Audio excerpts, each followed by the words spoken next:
welcome back to the Citizen channel. Hope you're all staying safe and well. Yes, we're going to have a look at City and Spurs. Yeah, CITY130 special on City against Spurs in the League Cup. We've only played them 4 times since the League Cup came into being under its various sponsorships. It was sponsored from the first time we ever played Spurs. Of course, for many, many years, it was just simply known as the Football League Cup. Only one victory for City. Yes, I was there at that one in a sparsely populated Wembley, of course, COVID time, April 2021.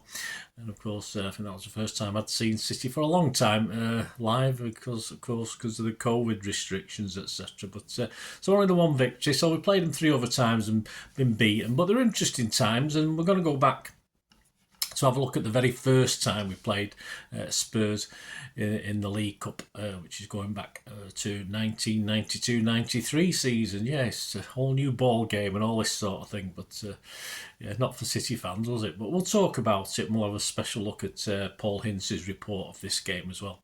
So please join me as we look back, and it'd be great to hear your memories as well. Please, if you are new to the channel, push that subscribe button, push the bell notifications, everything City past, present, as long as I can keep going. Great to have you on board. Spread the word, guys, and if you do check the channel out, you'll see lots of stuff on film and TV as well. Another passion of mine, so if that's any interest, or you know somebody might be interested in that, give them a kick in my direction. I'd be very, very grateful.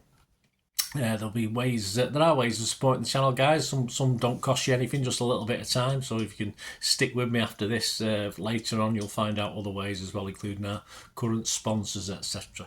So stay tuned, guys, after I've gone through this little feature. Yeah, the games are all relatively new, really. When I say new, that's for old guys like me. They started back, of course, the 28th of October 1992. It ended sadly City 0, Spurs 1. Then on the 3rd of December we met them on 2003. We met them in another League Cup game. Spurs beat us 3-1 at their place. On the 18th of December 2007, another City home game, but another defeat. And of course we went through to the 25th of April 2021, which of course was a successful League Cup final victory for us, wasn't it? 1-0 against Spurs. Poor old Harry Kane, he never did much, did he? Never won much over here, did he? So let's have a look at that first meeting back in 1992. Third round, it was the third round of the Coca-Cola Cup. I'm recording this before we go over to the Tottenham Hotspur Stadium to play them in the Carabao Cup in 2024. This was a 7:45 PM kickoff on Wednesday, the 28th of October. Yeah, interesting stuff around. Tony Creighton had just completed his first 100 City appearances at the time. He'd managed 29 clean sheets, 29 shutouts. Of course, the beautiful, and I use that term very loosely, of course, new Platt Lane stand was under construction. So, of course, there was reduced capacities this season. And to get to the third round, we beaten Bristol Rovers over 2 legs just about in round 2. It ended 0-0 at Main Road. That was a cracking game, not. And we won down in Bristol in extra time, 2-1. Spurs have progressed themselves a little bit easier. They defeated Brentford 7-3 on aggregate to get through to this round. In the league, yeah, after a couple of seasons, of course, of City finishing the top 6, Peter Reid's tenure was beginning to go down a little bit. The fans were getting a little bit fed up at the time. And after 13 games of this season, we sat 12th in the Premier League.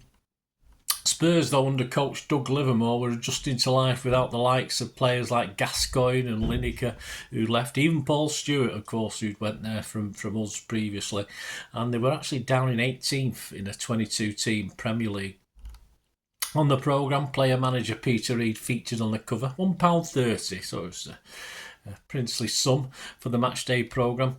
Attendance on the evening, I was there that night. Our average for that season up till then, up to this game in October, has been 23,609, which was the 8th highest in the Premier League. So not the height by anywhere near the highest, but not bad considering. And our attendance for this night against Tottenham was 18,399. So just about 5,000 and a bit down on our average. City line-up: Tony Coulton, Ian Brightwell, Keith Curle, Andy Hill, Terry Phelan, Rick Holden, Steve McMahon, Fitzroy Simpson, Niall Quinn, Mike Sherrin and David White. And if we look through the Tottenham team, still some familiar names in there despite the big changes. Eric Torstvedt in goal, Dean Austin, Steve Sedgley, Neil Ruddock, Gary Mabberts, Justin Edinburgh, Paul Allen, Mohamed Naeem, Vinnie Samways, Nick Barmby and Teddy Sheringham, and they used a couple of substitutes. Andy Turner and David Howells both came on for Spurs. So we'll go over to Paul Hintz's match report in the following night's Manchester Evening News, and it starts very well actually. I think it sums up the game. The boos which cascaded down from the main road seats and terraces last night said it all. This was a disaster night for City. Even the placid majority couldn't stomach this Coca-Cola Cup defeat in our own backyard against a Spurs side long considered to be one of the soft touches of English soccer. And while no one likes to watch a team troop off dejectedly to a reception like that, the reaction of the Blues fans was totally understandable. City are like a ship without a rudder. Frankly, they are going nowhere fast, and no one will know that better than Peter Reid, despite the brave face which the main road manager put on after what ranked as a devastating defeat.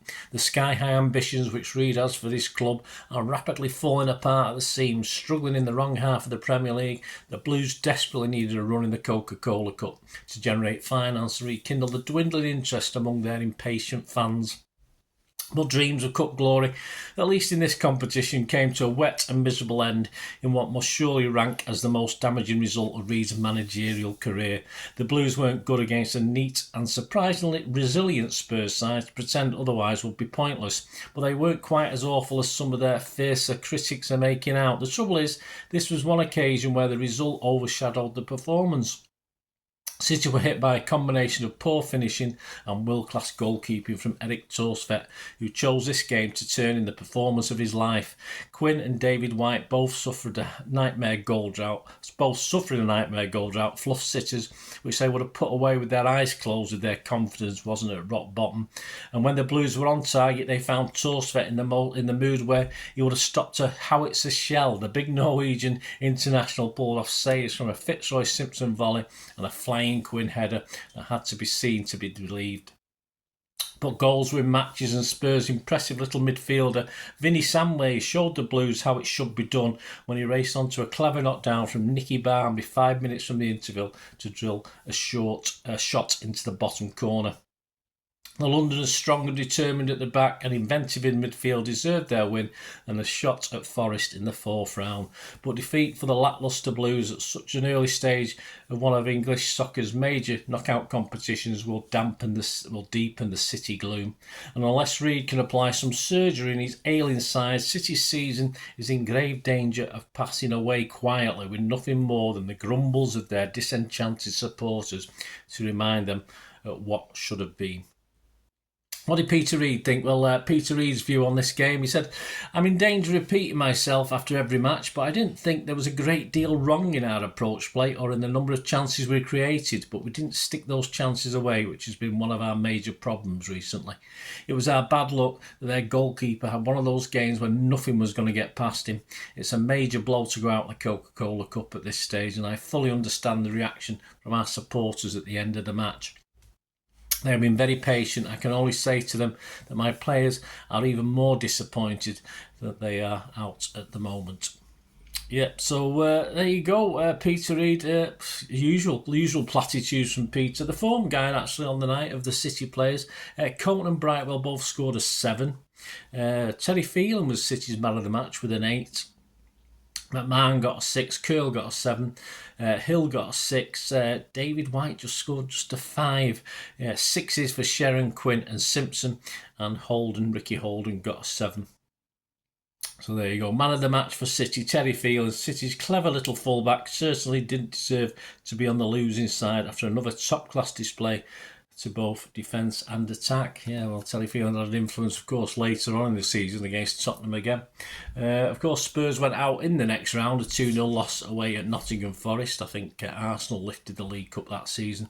And to add insult to City's injury, the following March, in that bad-tempered affair, another one that us City fans of a certain age quickly forget, on and off the pitch, Spurs also knocked City out the FA Cup in that infamous 4-2 victory at Main Road.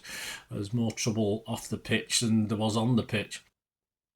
And yes, they even managed to finish above us in the league as well. They eventually finished 8th, and we finished 9th. So there you go. So it wasn't great. As I say, that wasn't a great Spurs team at the time. They were in transition and struggling, but yeah, a little bit down the fans, as you can see from Paul Hintz's report there. Let me know any memories you've got, guys. If you remember that game, you were at this game. It'd be great to hear your thoughts and memories. I think it was a wet night, if I remember right, and that's something that Paul Hintz said that. But as I say, I think that's probably forgotten as far as City against Spurs is concerned, because obviously that FA Cup game the following April was much more in the media, much more thought about and remembered, of course. But if you've got any memories of this one, give us a shout, guys. And please, as I said, if you can stay tuned for ways of supporting the channel. Well, I hope you enjoyed the feature, and yeah, if you can support me through the subscription, if you can subscribe, guys, that'd be wonderful if you've not already done so. We do actually have memberships at the moment, just 99p a month, so you get access to all my City stuff, including all the history vlogs, dozens and dozens not been published yet that you get immediate access to, and every time I do a edit and do a vlog, you get immediate access to it as well. So you can have a copy of scripts as well if you want any hard copy of the sort of things I do on matches and teams and managers and players, etc, etc. So if you can join the membership, that'd be wonderful. We do have sponsors at the moment. P@6505 are our current sponsor. They have a little eBay shop, so if you check in the comments section, there's a link there to the shop. They sell movie posters from the 90s and 2000s. They sell DVDs, some classic Hollywood movies, some classic foreign language ones. And if you do see anything you fancy on there, if you do place an order, just mention me, just say Bernard sent you, and you automatically get 10% reduction in the cost of your order. So fill your boots, guys, and my thanks to P@6505. And yeah, if you want to support the channel just by watching the ads, that helps. Watch the ads, let them play through while you just have to check your phone or something, let it play out. And of course, if you follow any of the links, that always works as well. You follow a link to one of the ads and you fancy something. I've done it myself. I've followed a link and actually purchase something from another organisation, but it can happen. It can happen. Not all ads are stuff you're not interested in. And of course, if you can give us a like, guys, that would be absolutely fantastic. All likes are much appreciated. Anyway, thanks for watching. Until the next time, of course, I only ever ask one thing, don't I? Please, I ask you all to stay safe, especially you Blues. Until the next time, come on, City. Bye for now.